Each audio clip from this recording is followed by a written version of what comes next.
삼성전자가 창사 이래 역대 최대 실적을 찍었어. 영업이익 20조. 근데 주가는 한 달 만에 20%가 빠졌거든? 이게 말이 되는 상황인지 돈의 흐름을 따라가 봤더니 좀 소름 돋는 게 보이더라고.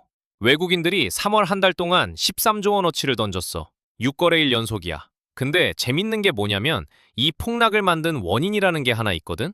구글이 발표한 기술 하나 때문에 반도체 시장 전체가 흔들렸는데 진짜 그게 그렇게 무서운 건지 한번 파헤쳐 볼게. 삼성전자 2025년 4분기 실적을 한번 보자. 매출 93조 8천억. 이게 삼성전자 역사상 분기 기준으로 가장 많이 번 숫자야. 전분기보다 9%가 늘었어. 역대 최대 분기 매출. 영업이익은 20조 1천억. 전분기 대비 무려 65%가 뛴 거야. 이것도 역대 최대야. 매출도 역대 최대. 영업이익도 역대 최대. 삼성전자 창사 이래 가장 돈을 잘 번 분기였어. 근데 이 숫자들을 뜯어보면 재밌는 게 보여. 영업이익 20조 중에서 반도체가 벌어온 돈이 16조 4천억이야. 전체 이익의 82%가 반도체 하나에서 나온 거지. 삼성전자가 스마트폰도 만들고 가전도 만들고 디스플레이도 하잖아. 사업이 얼마나 많아. 근데 지금 이 회사의 돈줄은 사실상 반도체야. 반도체가 잘 되면 삼성전자가 잘 되고 반도체가 흔들리면 삼성전자가 흔들려. 그 정도로 비중이 커. 왜 반도체가 이렇게 잘 되고 있냐면 AI 때문이야. AI 칩에 들어가는 초고속 메모리가 있어. HBM이라고 하는 건데 쉽게 말하면 AI가 동시에 처리해야 할 데이터를 한꺼번에 넘겨주는 메모리야. 요즘 AI 서버를 만들려면 이게 필수거든. 전 세계가 미친 듯이 사가고 있어. 삼성전자는 여기서 한 발 더 나갔어. HBM사라는 차세대 제품을 세계 최초로 양산해서 출하했어. 올해 2월이야. 엔비디아 차세대 AI 칩 베라루긴의 탑재가 확정됐어. 세계에서 가장 많이 팔리는 AI 칩에 삼성전자 메모리가 들어간다는 거지.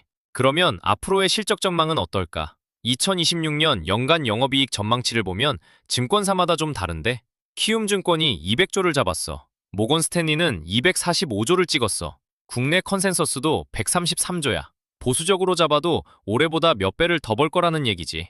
삼성전자가 이 기회를 얼마나 진지하게 보고 있냐면 2026년에 시설 투자랑 연구개발에만 110조 원 이상을 쓸 계획이야. 110조. 웬만한 나라 예산보다 많은 돈을 반도체에 쏟아붓겠다는 거야. 삼성전자가 역대 가장 돈을 잘 버는 분기를 찍었어. 앞으로 더 잘 벌 거라는 전망이 줄줄이 나오고 있어.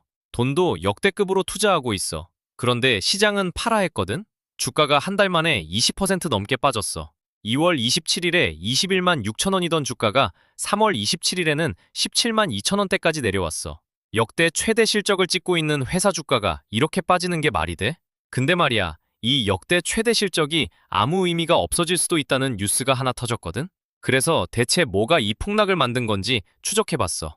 역대 최대 실적을 찍는 회사한테 이런 일이 벌어지려면 뭔가 엄청난 악재가 터져야 하잖아. 근데 원인을 찾아보니까 하나로 좁혀지더라고. 구글이 3월에 발표한 기술인데 이름이 터보컨트야. 뭔가 거창한 이름이지만 실체는 간단해. AI를 돌릴 때 메모리를 덜 쓰고도 같은 성능을 내게 해주는 알고리즘이야. 구글 측 발표 기준으로 메모리 사용량을 최대 6배까지 줄일 수 있다고 했어. 처리 속도는 8배 빨라진다고 했고. 여기까지만 들으면 이게 왜 삼성전자 주가를 박살낸 건지 바로 감이 올 거야. 시장의 해석은 이랬거든. AI가 메모리를 6배나 덜 쓴다고? 그러면 AI 서버에 메모리를 6분의 1만 넣어도 된다는 건데 앞으로 반도체 수요가 급감하겠네? 이 논리야. 지금 삼성전자 이익의 82%가 반도체에서 나와. 그 반도체가 안 팔리게 된다? 역대 최대 실적이고 뭐고 전부 의미 없어지는 거지. 시장은 그렇게 받아들인 거야. 그리고 외국인들이 움직였어. 이게 좀 무서울 정도였는데 6거래일 연속으로 조단위 매도를 쏟아냈거든. 하루 이틀이 아니야. 6일 연속이야. 매일 조단위로 팔아치운 거야. 3월 26일 기준 누적 순매도가 무려 13조 원이야. 구글이 논문 하나 발표했을 뿐인데 한 달 만에 13조가 빠져나갔어. 그 결과가 뭐냐? 삼성전자 주가가 2월 27일에 21만 6,500원이었어. 3월 27일에는 17만 2,700원까지 내려앉았거든. 딱 한 달 사이에 20.2%가 증발해버렸어. 역대 최대 실적을 찍고 있는 회사의 주가가 한 달 만에 5분의 1이 날아간 거야. 삼성전자 1,000만 원어치를 갖고 있던 사람은 200만 원이 사라진 거거든. 아무것도 안 했어. 그냥 들고만 있었는데 한 달 만에 200만 원이 녹은 거야. 이게 실적이 좋은 회사한테 벌어진 일이야. 근데 여기서 좀 이상한 게 있어. 반도체가 안 팔린다는 공포가 맞다면 왜 메모리 가격은 역대급으로 오르고 있을까? 잠깐 논문 말고 현실 데이터를 한번 보자. 구글이 덜 쓸 수 있다고 발표한 그 메모리가 실제 시장에서는 어떤 대접을 받고 있는지. 먼저 삼성전자의 경쟁사 마이크론을 보자. 삼성전자랑 똑같이 메모리 반도체를 만드는 회사야. 이 회사가 2026 회계연도 2분기 실적을 발표했는데 매출이 238억 6천만 달러야. 전년 대비 196% 증가. 쉽게 말하면 작년 같은 기간보다 거의 3배로 뛴 거야. 반도체가 안 팔린다며? 같은 메모리 반도체를 만드는 경쟁사는 역대급으로 팔고 있거든. 이게 수요가 급감하는 시장의 모습이야? 가격도 봐야 해. 2026년 1분기 디램 계약 가격이 전분기 대비 55%에서 60%까지 급등했어.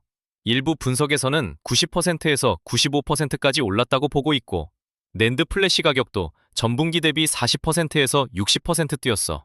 메모리 반도체 가격이 한 분기 만에 절반 이상 올랐다는 거야. 수요가 줄어드는 시장에서 가격이 이렇게 뛸 수가 있어? 상식적으로 말이 안 되잖아. 재고 상황은 더 극단적이야. 지금 메모리 반도체 재고가 1주에서 2주분밖에 안 남았어. 2018년 이후 최저 수준이야. 창고에 물건이 거의 없다는 뜻이거든. 고객사한테 물건을 대줄 수 있는 비율 자체가 60%밖에 안 돼. 주문이 10건 들어오면 6건밖에 못 채우고 있어. 안 팔리는 게 아니라 물건이 없어서 못 파는 거야. 이 타이트한 수급이 최소 2028년까지 지속된다는 전망도 나와 있어. 이론과 현실이 정반대야. 구글이 논문으로 앞으로 메모리를 덜 쓸 수 있다고 했는데 실제 시장에서는 메모리가 모자라서 난리거든. 가격은 한 분기 만에 50% 이상 폭등하고 있고 재고는 바닥이고 경쟁사 매출은 3배로 뛰었어. 연간으로 보면 올해 디램 가격이 전년 대비 148%더 오를 거라는 전망까지 나와 있어. 삼성증권은 이 시장을 보고 30년 만에 처음 보는 장기 대규모 IT 투자 사이클이라고 했거든. 정리해보면 이런 거야. 가격은 역대급으로 치솟고 있고, 재고는 역대급으로 부족하고, 경쟁사는 역대급으로 잘 팔리고 있어. 이 모든 데이터가 반도체 수요는 폭발하고 있다고 말하고 있어. 그런데 구글 논문 하나에 외국인들이 13조를 던져버린 거야. 아직 상용화도 안 된 실험실 수준의 기술 하나 때문에 실제 데이터가 말하는 현실을 통째로 무시해버렸어. 논문이 나왔다고 당장 내일부터 메모리가 안 팔리는 거 아니거든. 기술이 실제 제품에 적용되고 시장 수요에 영향을 주려면 최소 몇 년은 걸리는 거야. 이게 과반은이 아니면 뭐야? 그러면 진짜 중요한 건 뭐냐? 이 공포가 일시적인 건지 아니면 삼성전자에 진짜 구조적 문제가 있는 건지. 돈의 흐름을 따라가 보면 판단 기준이 보여. 크게 3가지야. 첫 번째, 메모리 슈퍼사이클이 진짜 오고 있는 건지부터 봐야 해. 2026년 1분기 디램 계약 가격이 전분기 대비 55에서 60% 올랐어. 일부 분석에서는 90에서 95%까지 뛰었다는 얘기도 나와. 연간으로 보면 전년 대비 148% 상승 전망이야. 낸드도 40에서 60% 급등했어. 가격만 오른 게 아니야. 진짜 무서운 건 재고야. 메모리 재고가 1에서 2주분밖에 안 남았어. 2018년 이후 가장 적은 수준이야. 고객사들이 주문을 넣어도 60%밖에 못 받고 있어. 원하는 만큼 사고 싶어도 물건이 없어서 못 파는 상황인 거지. 삼성증권은 이걸 두고 30년 만에 처음 보는 장기 대규모 IT 투자 사이클이라고 했어. 이 수급 불균형이 최소 2028년까지는 이어질 거라는 전망이야. 구글이 뭘 발표하든 지금 당장 반도체가 부족한 건 팩트야. 슈퍼사이클이 맞다면 삼성전자가 거기서 얼마나 가져갈 수 있는 건지가 진짜 문제야. 두 번째 기준, HBM이랑 파운드리 경쟁력이야. HBM은 AI가 동시에 처리해야 할 데이터를 한꺼번에 넘겨주는 초고속 메모리야. 삼성전자가 HBM사를 세계 최초로 양산해서 엔비디아 베라루빈의 탑재가 확정됐어. 여기까지만 보면 좋은데 솔직히 말할 게 있어. 2025년 3분기 기준 HBM 시장 점유율을 보면 SK 하이닉스가 57%야. 삼성전자는 17%, 3배 넘게 차이나. HBM사 수율도 격차가 커. 수율이라는 건 100개 만들었을 때 몇 개가 정상인지를 말하는 건데 삼성이 50에서 60%고 SK 하이닉스는 80에서 90%야. 삼성은 60개 쓰는데 SK 하이닉스는 90개를 쓸 수 있다는 거지. 파운드리도 봐야 해. 파운드리는 반도체 위탁 생산이야. 설계는 남이 하고 삼성이 만들어주는 사업인데 최첨단 2나노 공정 수율이 60%대야. TSMC가 90%인 걸 생각하면 아직 격차가 있어. 그래도 추세를 보면 달라. 2025년 11월에 37%였던 게 올해 초 50%를 찍더니 지금 60%대까지 올라왔어. 가동률도 80%를 넘겼고 테슬라 AI 칩 수주도 따냈어. 기술은 분명히 따라잡고 있어. 근데 격차가 아직 있다는 것도 솔직하게 인정해야 해. 기술력 차가 있는데도 증권사들이 목표가를 올리는 이유가 있거든? 세 번째 기준, 지금 주가가 적정한 가격인지야. 증권사 목표 주가를 보면 KB증권이 32만 원, SK증권이 30만 원, 키움증권이 26만 원이야. 지금 주가가 17만 6천 원대니까 제일 보수적인 키움 기준으로도 50% 가까이 올라야 해. 회사가 가진 자산 대비 주가가 얼마나 비싼지 보는 지표가 있어. PBR이라는 건데 삼성전자 PBR이 3배가 안 돼. 경쟁사인 마이크론은 5배야. 같은 반도체 회사인데 시장이 매기는 가격이 이렇게 다른 거야. 이건 삼성전자만의 문제가 아니야. 한국 주식 전체가 저평가를 받고 있거든? 코스피 PBR이 1.3이야. 세계 평균이 2.3인데.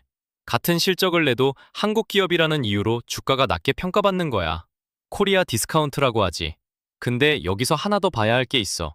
삼성전자가 미국에 상장될 수도 있다는 얘기가 나오고 있거든? 미국 투자사 아티산 파트너스가 삼성전자의 미국 시장 상장을 공개적으로 촉구했어. ADR이라고 한국 주식을 미국에서 사고 팔 수 있게 만든 증권인데 SK 하이닉스는 이미 미국 증권거래위원회에 상장 서류를 제출했어. TSMC가 1997년에 미국 시장에 상장한 다음에 어떻게 됐는지 알아? 미국에서 거래되는 가격이 대만 주가보다 30% 이상 높게 형성됐거든? 삼성전자가 같은 길을 가게 된다면 코리아 디스카운트를 깨는 계기가 될 수 있어. 자, 정리해볼게. 팔아야 할지 들고 가야 할지 판단하려면 이 세 가지를 봐야 해.